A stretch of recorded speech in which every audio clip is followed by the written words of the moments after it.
So in film number 2 we're going to be looking at things to avoid to prepare yourself for a retreat, and I'm going to make this as all-encompassing as possible. The first thing I'm doing is I'm tying into the film I made some time ago on environmental shamanism.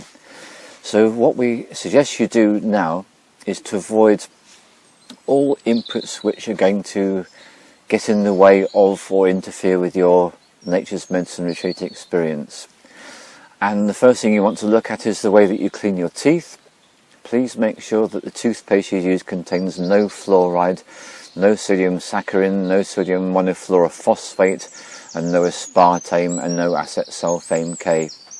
The sodium saccharin, the aspartame and the acesulfame K are like the 3 evils in modern life, and they are cancer causing, and they definitely do not do any good in terms of the pineal gland. The pineal gland is something that we want to be doing everything we can to allow to open and soften, and particularly fluoride is well known for calcifying the pineal gland. It literally means that the gland becomes smaller, it contracts and becomes hard, which then makes it much more difficult for you to achieve all the benefits from your plant medicine.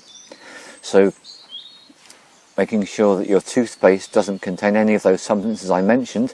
This will almost inevitably mean you will have to go to a health shop or a whole food shop or an alternative shop, because pretty much every supermarket, almost all their toothpaste contain these prohibited ingredients. That's a big thing to leave out. The next thing is to avoid all diet foods and diet drinks, and these contain the acesulfame K, the aspartame and the sodium saccharin. Something else to avoid are bodybuilding products, which are also very frequently to be found containing these substances, which are really unhelpful for you. So no diet foods and drinks, no diet carbonated beverages, and keep it clean. So that would be very helpful for you too. Something else you can do is you can do everything you can to avoid electromagnetic radiation exposure. And one very useful device that you can get hold of is something called a PE bowel, which is an energy protection device. And here's a photograph of it.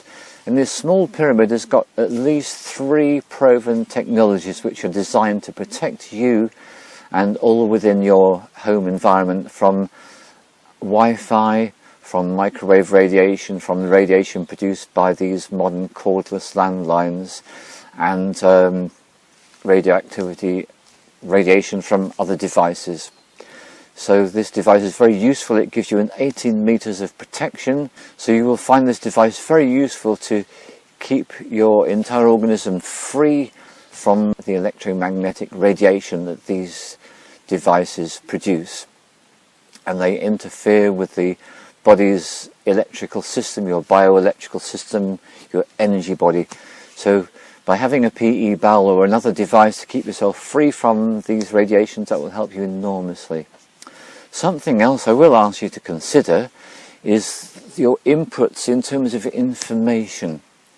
It's really very helpful to avoid particular forms of TV and film programming which is full of violence and anything which is really harsh and hostile in nature. It's really helpful to avoid these, because all they're doing is stimulating your solar plexus chakra, which is really not helpful for you, because essentially what you're aiming to do is you're aiming to let go of what we call the monkey mind, the rational mind chatter, and to become into much more of a calm state.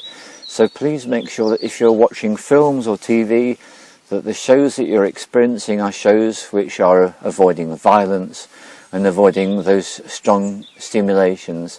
In fact, one of the best things you can do is to expose yourself to comedy. Have a good laugh. Enjoy yourself. Watching comedy before and after a retreat is highly recommended. Really good thing to do. So that's another aspect of things that you can bear in mind when preparing for a retreat. Something else that's very important is to give yourself time to rest before you arrive. Resting is very, very useful indeed. If you have the chance, give yourself a bit longer to sleep at night. And again, if you have the opportunity to wake up in the morning, give yourself a little bit of extra time just to lie in bed before you need to get up and move around. Very useful. And here's another recommendation I'm going to suggest. There's a particular breathing practice you can do, and you can see the breathing practices recommended on the previous films on shamanic health and vitality. It's all there. So I suggest you go into that. It's a really good thing to do that first thing in the morning and last thing at night before going to bed. These are really useful times to do any kind of breathing practice, because you'll find that your whole organism is more open to the breathing, and it will benefit you more easily if you choose to do it at that time. Right, I think I've just about covered everything I can think of in terms of things to avoid, extra things to do. Thank you very much.